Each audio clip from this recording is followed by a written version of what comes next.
There we go. Is that better? Thank you. There will be follow-ups on all different levels to these invitations. So if you can think about that, and think about God who invited you first off.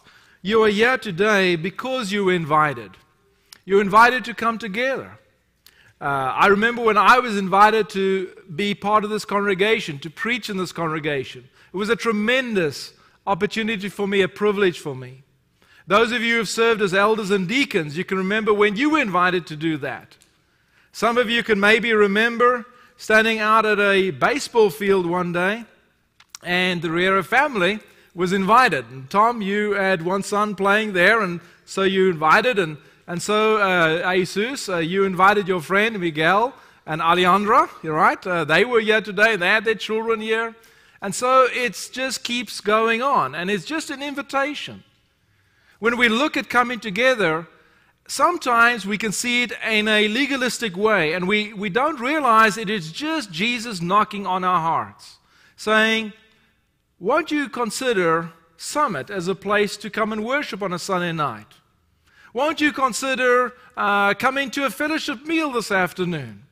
So many beautiful invitations, but I know that it is something that is incredibly beneficial to us when we do become part of this invitation process. God benefits, we benefit, and the church benefits. And those are the three key points that we want to look at today. We want to see how our invitations help Jesus, how it helps me, and how it will help others, in other words, the church. First off, when we look at how it will help Jesus, we realize that God made it very important for us to invite.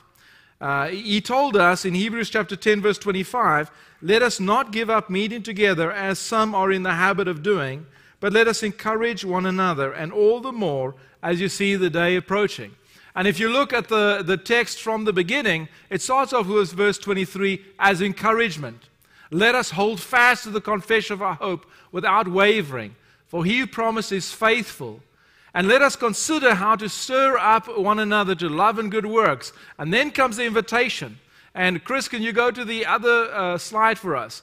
And then it ends with these words, the Lord will judge his people. It is a fearful thing to fall in the hands of the living God. And so immediately you get the idea of, this is an invitation. Yes, it's an invitation. But he gets really upset when we turn the invitation down. And so Jesus speaks a parable one day, and he says, I want you to go and extend my invitation to these honored guests. And the honored guests would be the Jewish nation. And how many turn up? Hardly anybody turns up. The banquet is there, all the food is spread, there's so much room, and no one turns up. Well, I'll tell you what, go into the highways and the byways and get this invitation out again. And how many people turn up? Still not enough. So what does he do then? Go and compel people. That sounds like almost taking somebody's arm and twisting it behind their backs and saying, let's go. You've got to go to church, buddy. You know. And so it seems like this whole thing is very, very important. But the bottom line is, even though it's very important, you made a choice to accept that invitation. You could have had something else to do today. You could have been washing your car. You could have been studying for an exam tomorrow. You could have been spending time with your children. Why are you here today? You know, you could have been making money today. You could have been doing your work today. Why are you here today? You made a choice, right? So let's say you had to go and bury your father. What do you think God will think about that? Let's say you bought a property and you had to go inspect the property first and see how it was, and then you will come and do God's things. You'll accept His invitations. Or let's say you just got married and well, you know, Lord, we don't want to now come and do this, you know. God is looking and He's seeing what you choose. He's seeing just where your priorities are. I know that there are many people who can't be here today. But I know it's a matter of priorities. It is my opinion that when we come together as a church, everybody ought to be here. And it's a very easy thing for me to decide because it's not a choice anymore. Many years ago, when I started this journey, I realize what it is. It is real. It is an invitation that I'm accepting. And so I prioritize my life. And in my life, it's very simple. Number one is, guess who? God.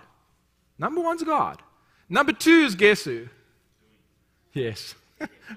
My spouse. You would have been okay if you said any word starting with a D, right?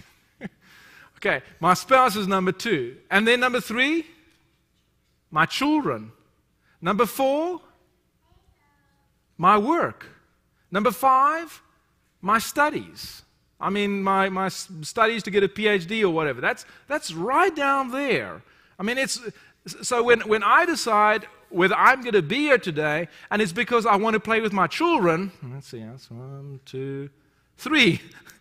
That's there on the list. I'm telling God, you're number 3 on the list, maybe number 4.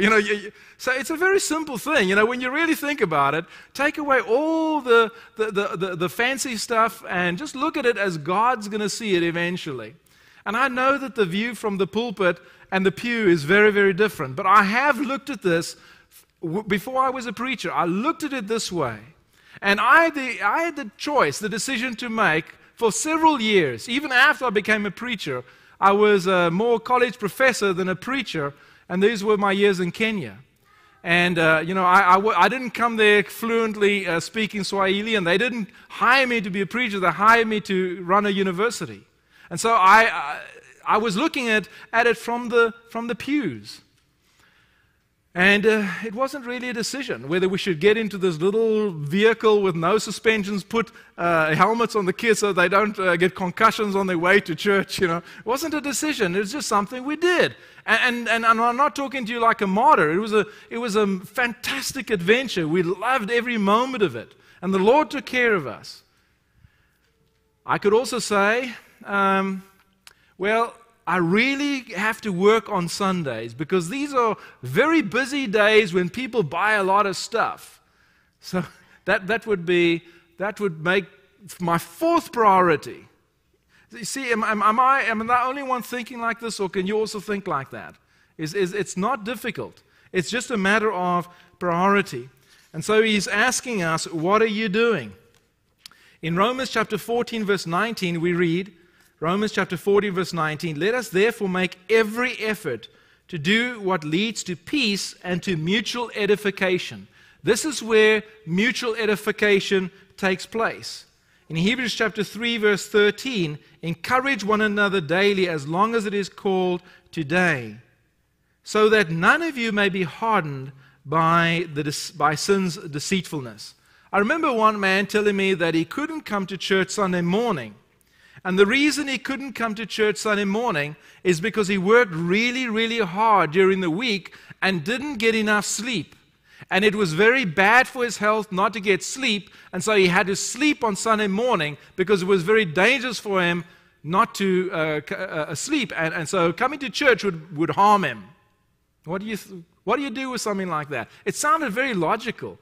I was almost amening him. He had such a persuasive argument. I felt sorry for him. How could I ask this guy who's so tired to come to church? But yet, I know that it's not me that's going to judge.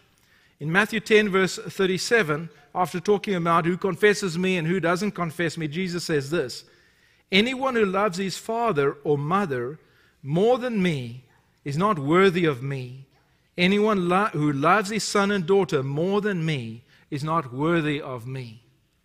A very simple statement was made this morning in our Bible class. When we come together for an audience of one. We are here, yes, mutual edification, but the actual reason why we're here is because God the Father wants us here. Doreen is my witness, and so she'll probably be able to say yes to this. But there's not a week goes by, probably not a day that goes by, that I don't say, I wonder how my children are doing. I wonder how Ben's doing today. I wonder what John Mark's doing. I wonder what David's doing.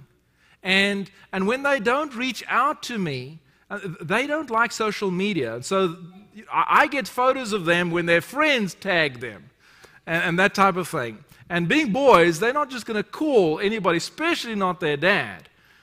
And so I wonder, And I'm an earthly father, right? What do you think about the Heavenly Father?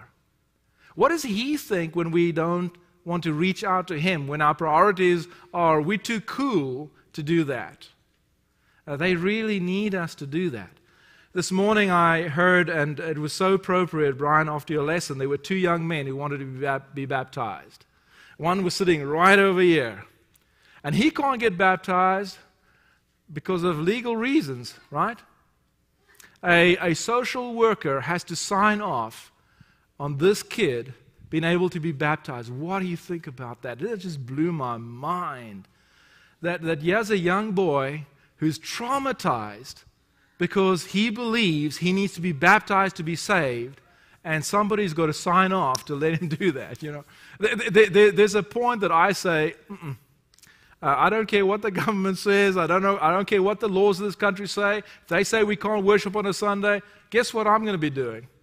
I'm going to be finding a way to do that. Really, I will, because my number one priority is my obedience to God. I don't want to break the laws of the country. Please don't misunderstand. I'm not that type of a person. But I won't let it infringe on me being able to worship my God, even if it costs me my life. God has invited me. But did you hear what I just said? Who's invited? God. Who is that? The Creator, the one who's always existed, invites you to come and worship with Him. It's not a legalistic thing. I know, unfortunately, some of these scriptures are pretty hard, but God never intended it to be that way. You know, we have so many invitations. One of the strangest invitations came in my daily Bible reading this morning early, and it was Hosea. Go and take for your, actually it was yesterday, go and take for yourself a wife from whoredom. Wow. And you're going to have children, and call the one child no mercy, and another one, you're not my people.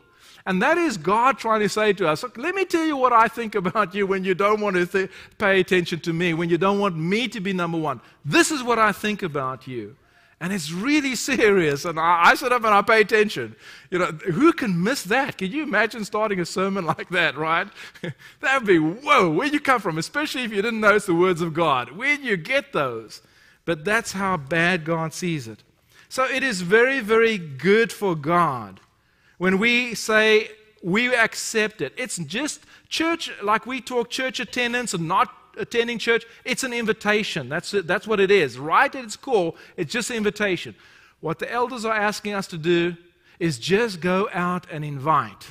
What Gary is saying, take some of what you heard this morning and this evening and give it out to your neighbors and your friends and just invite. Tom, it could be as simple as a baseball game, just turning to somebody and saying, how about coming to church on Sunday? And the Herald family saying, whoa, what a blessing one invitation can be. It's just that simple. Secondly, number 2, how does going to church help me as an individual? So we have Acts chapter 2, verses 42 through 47. And we have a picture of the early church coming together to break bread, coming together to hear the apostles' teaching, coming together to fellowship. And we see all these benefits. How did you enjoy worship this morning? Was it good for you as an individual person to be at Summit this morning worshiping? It was an amazing worship service. I mean, I really, really liked it. Everything, from Tom's invitation all the way, Matt's leading the Lord's Supper, everything. I didn't just close the lesson or the day by saying what I said just to rattle off some words. It was really meaningful. Did you enjoy the singing this morning? Did you know, it was, at one time I watched Steve and he was up there and he was singing his heart out. It was so infectious, I had goosebumps. It was one of the best worship services I've ever been part of. And I've been part of some very big lectureships and small ones. This was just an unbelievable worship service. And it was really good for me to be here this morning. The spiritual food was a banquet. You talk about a diet. How many of you think a diet is important, right? And yeah, we get a spiritual diet just given to us. Our souls communing around the table. So meaningful. And there was preparation that went into it. There was a couple of ladies who came early in the morning, and they started to get this all ready for us. It started even way before that with putting the list together, and I appreciate everybody doing that, typing it up, getting the newsletter, getting coordinated, the different men coming up here, Matt doing what he did.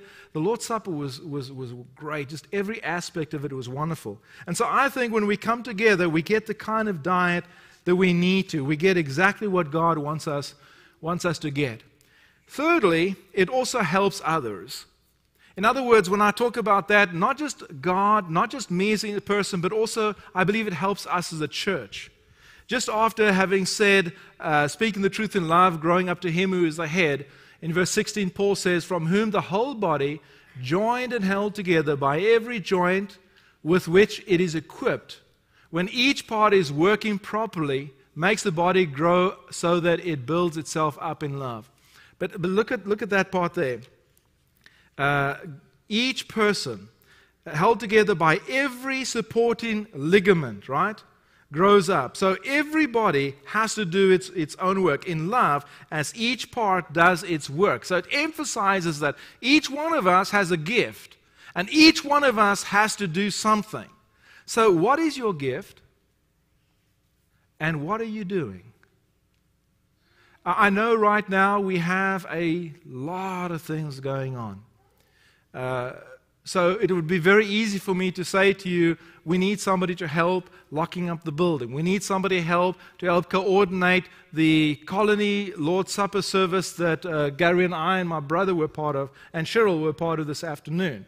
Gary is coordinating the transition center. But right now, Gary preaches 2 sermons on a Sunday, right? On average. That's been going on for a while, right? So, to say that we need help is sort of an understatement. And it's no guilt trip here. Just telling you, some people are running frazzled at the moment. And I'm one of them, We really need everybody to step up. And those of you who are stepping up, you don't need to feel guilty about stepping up more, right? Don't want to do that.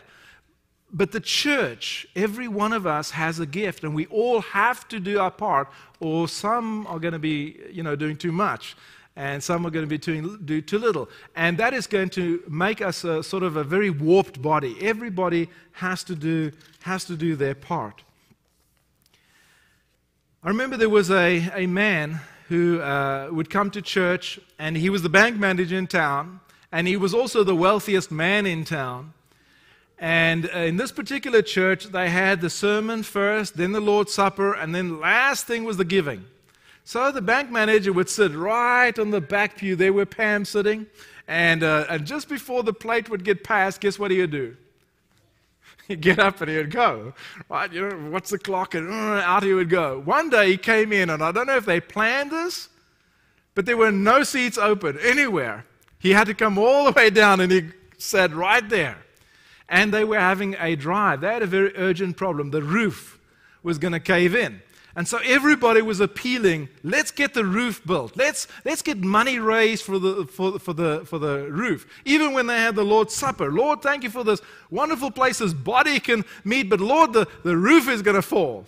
And they prepped the whole congregation for this. And so this man knew had a problem.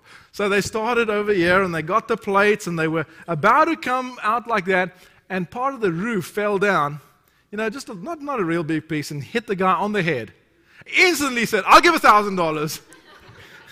And about 3/4 over there, where the naughty people are, one really quick brain guy said, Lord, hit him again. Everybody's got a talent. And the worst thing you can do is feel guilty or guilted into doing something. That would really be bad.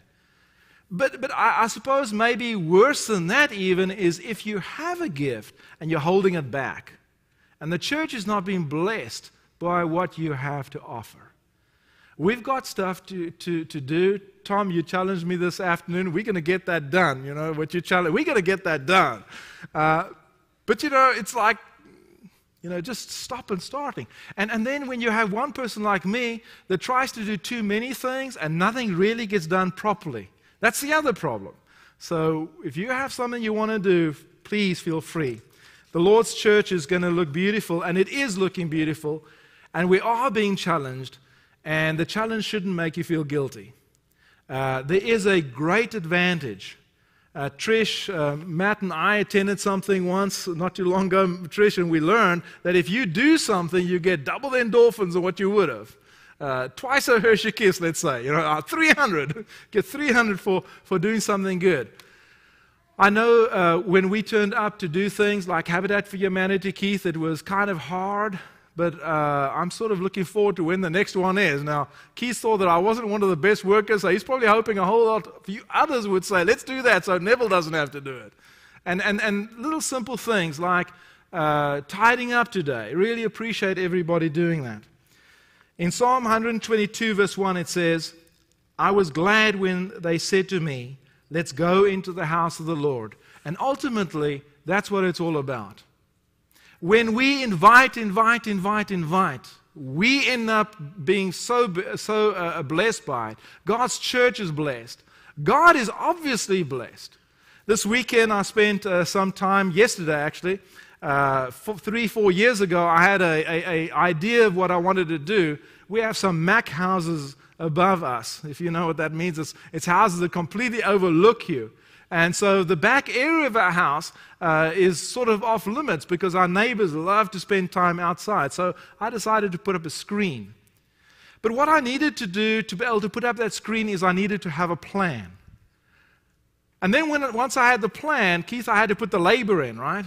And then I could sit and look at the beautiful finished product. We all love the finished product, but not many of us realize what goes into it. So when it comes to the plan, and my plan wasn't perfect, I had to go and exchange at Lowe's at least once. But when it comes to the plan, God is in charge. He gave us a perfect plan when it comes to inviting. So all we've got to do is follow that plan. Very simple. And then when it comes to the labor, that's where I benefit, when I actually do something. And when it comes to the finished product, it's to step back and look at the church and say, you all are so pretty, you're beautiful. You're the bride of Christ. You are exactly what Christ wants. I'm sure He's real proud of this body. If you want to be part of this body today, you are, guess what? Invited. You're invited. It's all about invitation. It starts with you saying, I don't need to live in this body anymore. Christ has invited me to vacate the premises of this body so that I could die with Him, be buried with Him, and resurrect with Him, and He would live in me forever. If you need to return to the church, or you need the prayers of this church, or you want to share with this congregation how these different things have affected you, please do so. Accept this invitation right now by coming forward as together we stand and sing.